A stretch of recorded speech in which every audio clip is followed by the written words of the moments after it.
कहानी का शीर्षक है सुगिया फुलवा। ध्यान नहीं आता पहले पहल उसे कब और कहां देखा था, किंतु जब से होश संभाला कभी इसके कभी उसके और अपने घर नियमित रूप से देखा। उसके चेहरे के वर्णन के लिए कुरूप शब्द का प्रयोग नहीं करना चाहती, लेकिन मेरे सीमित शब्दकोश में दूसरा शब्द है भी नहीं। मोटी मोटी झुर्रियों से भरा लंबोतरा चेहरा, दांत इक्के दुक्के, मिचमिचाती आंखें। थोड़ी थोड़ी देर में वह निचले होंठ को अंदर खींचती, जैसे मुंह से गिरती लार को रोकने की कोशिश करती हो। गोद के बच्चों को डराने के लिए माएं कहती, सो जाओ नहीं तो अभी सुगिया से पकड़वा दूंगी। इस तरह सुगिया दिन रात सेवा में हाजिर रहती, दिन में साकार और रात में निराकार रूप में। 2 जून की रोटी जुगाड़ने में उसे न जाने कितने दरवाजे अगोरने पड़ते। उसकी रिरियाती हुई आवाज न मालूम प्राकृतिक थी या निरीहतावश वैसी हो गई थी, अनुमान से परे है। कुछ भी बोलने में वह अत्यंत संकुचित हो जाती। संभवतः उसे कोई बीमारी जरूर रही होगी। उसकी लार उसके वश में नहीं थी। एक बार तो उसकी इस आदत ने एक बड़ा बखेड़ा खड़ा कर दिया था। हुआ यूं कि वह पीतल के गगरे में पानी लेकर मेरे ओसारे में गोबर डाल रही थी। गोबर को गगरे के पानी से पतला करती और ओसारा लीपती हुई पीछे ही पीछे खिसकती जाती। अचानक लार गगरे में टपक पड़ी। चश्मदीद गवाह बने राघव भैया। उन्होंने गगरा भुसौरे में छिपा दिया। शाम को पानी भरने के लिए जब मनई कहार ने गगरा ढूंढना शुरू किया तो हड़कंप मचा। अड़ोस पड़ोस में पूछने पर भी कुछ पता नहीं चला। अंततः भैया ने गगरा भुसौरे से निकालकर प्रत्यक्ष कर दिया। साथ ही एक विस्फोट भी किया कि अब यह गगरा कुएं में डालने लायक नहीं है, इसमें सुगिया का लार गिर गया। मैंने अपनी आंखों से देखा। स्थिति भांपते हुए माँ ने भैया को आंखें तरेरी। ये तो है धोखा भयल हो, इतना छोट मुंह के गगरा में लार कैसे गिर जाई। भैया अपनी बात पर अड़े रहे कि उन्होंने अपनी आंखों से देखा। खैर, दुनिया में ऐसी कौन सी समस्या है जिसका समाधान नहीं है।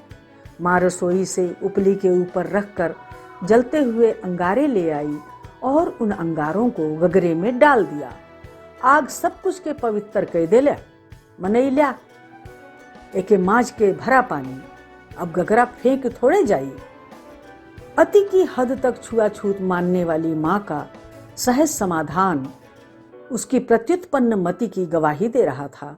दोबारा वह प्रसंग किसी की जबान पर नहीं आया। सुगिया का आना पूर्ववत बना रहा। उसकी आदत थी या तो वह कहीं काम कर रही होती या मेरे घर के ओसारे में उकड़ू बैठी आदेशित होने का इंतजार करती रहती। गांव में सभी जानते थे सुगिया कहाँ मिलेगी, जिसे जब जरूरत होती आकर बुला ले जाता। उसका बेटा फुलवा भी उसके साथ आता और ठाकुरों के घर के छोटे मोटे काम कर देता। किसी के पशु को चारा डाल देता या गोबर साफ कर देता। स्कूल का मुंह तो उसने शायद ही कभी देखा हो। दोपहर में माँ बेटे मड़ई में चारा काटने की मशीन के बगल में बची थोड़ी सी जगह में कपड़े में बंधी रूखी सूखी रोटी पानी से निगलते। माँ दयावश अक्सर उसे कभी अचार कभी गुड़ दे देती, लेकिन वसूली करना भी न भूलती। ले रोटी खाए के सरसों पीट दे। मौसम के अनुसार काम लेने में माँ माहिर थी। आबनूसी रंग की सुगिया का गोरा चिट्टा बेटा देखकर यकीन नहीं होता था यह सुगिया के कोख में पला होगा। सुगिया कभी ससुराल भी गई होगी, नहीं तो उसका बेटा कहाँ से आता। वह इतनी समर्थ तो थी नहीं कि जमाने को ठेंगा दिखाकर कुंवारी माँ बन जाती। वह बहुत पहले की बात होगी, मेरे होश संभालने से बहुत पहले की बात। मैंने कई बार देखा फुलवा अरंडी के पत्ते पर रखकर बासी रोटी को नमक प्याज से खा रहा होता। सुगिया टुकुर टुकुर उसे खाते हुए निहारती रहती, जैसे निवाला फुलवा के मुंह में नहीं खुद सुगिया के मुंह में जा रहा हो। उस समय सुगिया और उस गौरैया में कोई फर्क न लगता जो चोंच में दाना भरकर अपने चूजे को खिलाती है। माँ के ही मुंह से कभी सुना था फुलवा 2-3 साल का था जब सुगिया के पति ने उसे अपने घर से निकाल दिया था। विवाह के इतने दिनों बाद क्यों निकाला, आज सोचती हूँ। एक कोठरी उसे के माँ बाप ने उसे दे दी थी, जिसमें दोनों महतारी पूत रहते थे। जब तक माँ बाप रहे तब तक तो ठीक था। उनके आंख मूंदते ही भाई भौजाई तरह तरह से तंग करने लगे कि किसी तरह कोठरी खाली कर दे। यह भी पक्की जान, कितनी बार उसके बर्तन चोरी गए। पकती दाल में भौजाई नमक झोंक देती, पर कोठरी नहीं छोड़ी तो नहीं छोड़ी। हार कर भाई ने घर के पिछवाड़े की खाली जमीन पर एक छप्पर डलवा दिया और सुगिया ने मिट्टी खोद खोद कर 4 कच्ची दीवारें भी खड़ी कर ली। इस तरह बन गया था माँ बेटे का आशियाना। भौजाई को फिर भी चैन कहाँ था। वह सुगिया को निकालने के नए नए तरीके आजमाती, लेकिन सुगिया मोर्चे पर डटी रही। उसने हार नहीं मानी।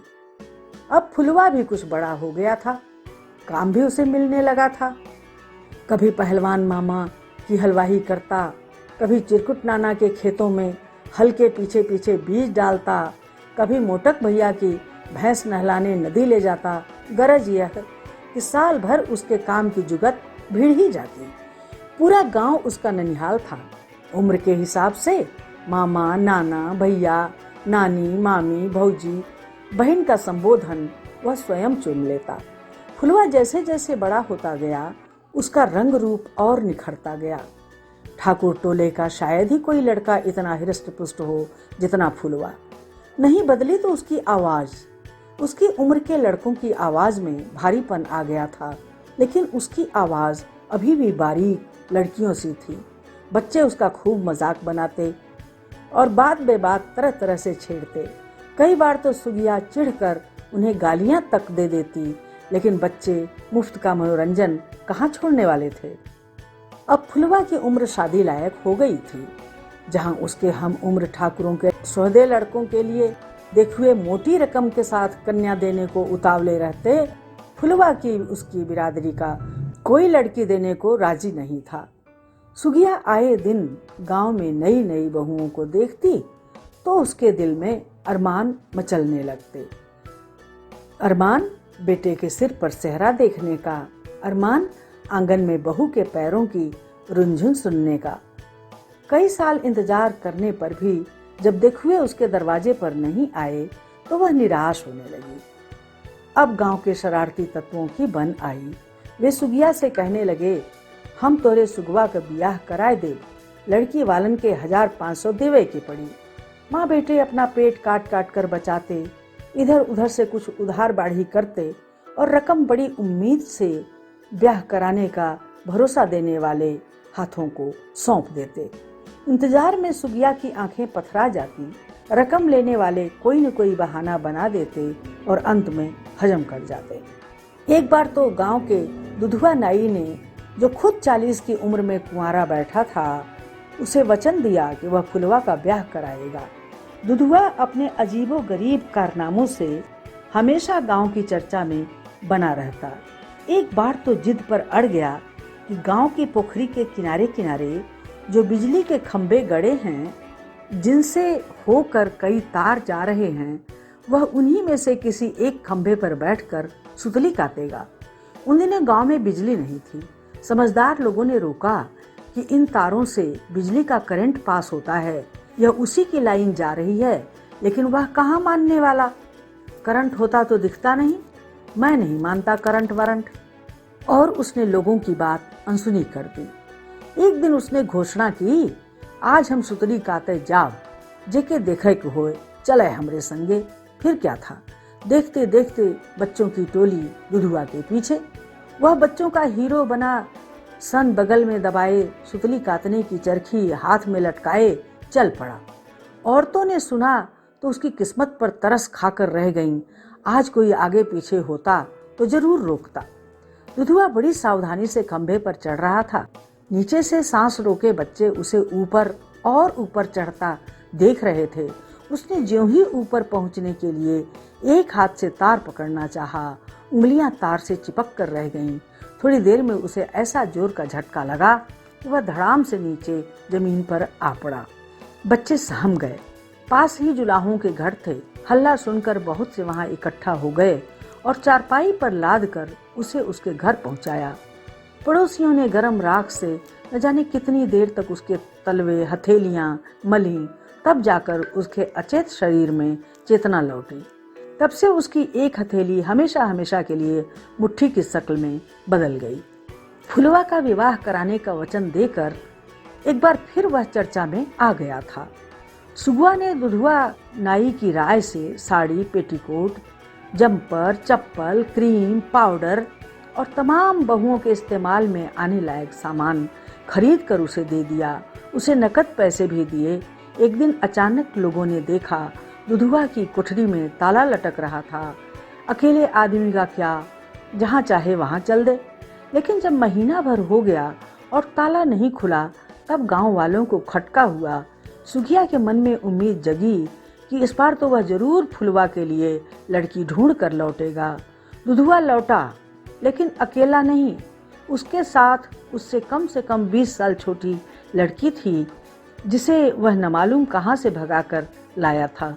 एक दिन उसने गांव भर में न्योता भिजवाया कि वह अपनी रिश्तेदारी की एक अनाथ लड़की से शादी कर रहा है और गांव के लोग मुंह जुठारने जरूर आएं।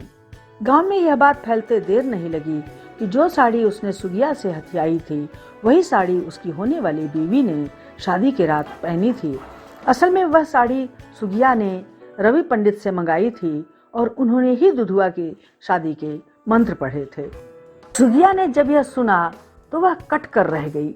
उसने रवि पंडित को भी जी भर कर सरापा, जिन्होंने दुधुआ का सहयोग किया था। गांव के शरारती लड़के उसे अलग छेड़ते, फिल्मी हीरोइनों की तस्वीरें दिखाकर पूछते, इस लड़की से करोगी सुगवा का ब्याह? धीरे धीरे सुगिया सबकी मंशा भाप गई। वह समझ गई कि बेटे के सिर पर सेहरा देखना उस जैसी माँ के नसीब में नहीं होता। इस बीच फुलवा को न जाने कौन सी बीमारी लगी कि उसकी कुंदन सी चमकती रंगत नीली पड़ने लगी। शरीर भी दिनों दिन गिरने लगा। देखते देखते वह सूख कर कांटा मात्र रह गया। सिर के घने काले काले बाल इस तेजी से झड़ने लगे कि उसकी खोपड़ी जगह जगह से गंजी हो गई। सुगिया ने उसके बाल घुटवा दिए। अब तो वह एकदम पहचान में नहीं आता था। बच्चे अब दूसरी तरह से सुगिया को छेड़ने लगे थे। एक बार मेरी सहेली ने कहा, ए सुगिया, तोर फुलवा मर गया, हम अपने आँख से देख ली है। तू मर जा तो हर महतारी बाप भाई बहन मर जाएं, हमार फुलवा कहे कि मरी। फिर मेरी ओर देखकर अत्यंत कातर स्वर में उसने कहा, देखा था बहनी, हमरे फुलवा के का कहत हई, ओकरे मरले ई का पई है। ऐसे न जाने कितने क्रूर मजाक उसे सहन करने पड़ते।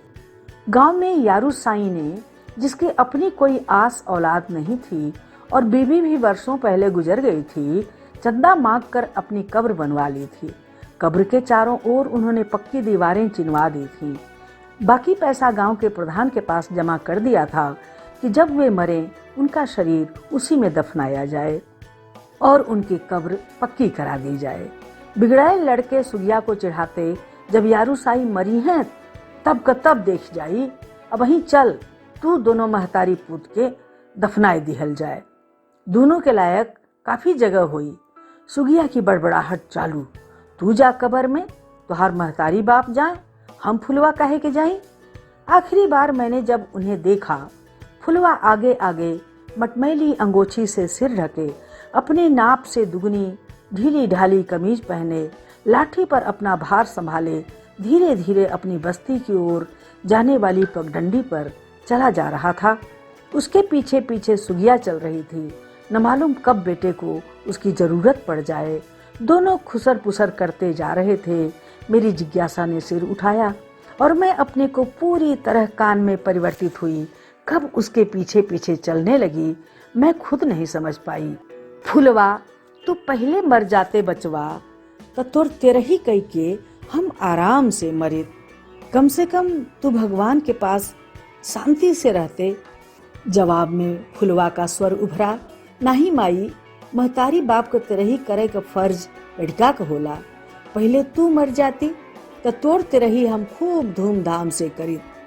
जिस सहजता से माँ बेटे मौत की बातें कर रहे थे, सुनकर मेरे रोंगटे खड़े हो गए। जिस दशा को माँ बेटे पहुँचे थे, क्या उसमें सिर्फ उन्हीं का दोष था? यह प्रश्न मुझे आज भी कचोटता है। फुलवा की हंसी और उसकी बातें मेरे कान में आज भी कैद हैं। और इतु मौत के बात कहाँ से ले अली? अभी तो हम 100 बरिस जियब, हा हा हा। और फुलवा चेष्टापूर्वक हंसने लगा था। सुगिया फुलवा जब न तब मेरी चेतना के चौखट पर दस्तक देते हैं। इसे उनके प्रति मेरी श्रद्धांजलि समझी जाए। धन्यवाद।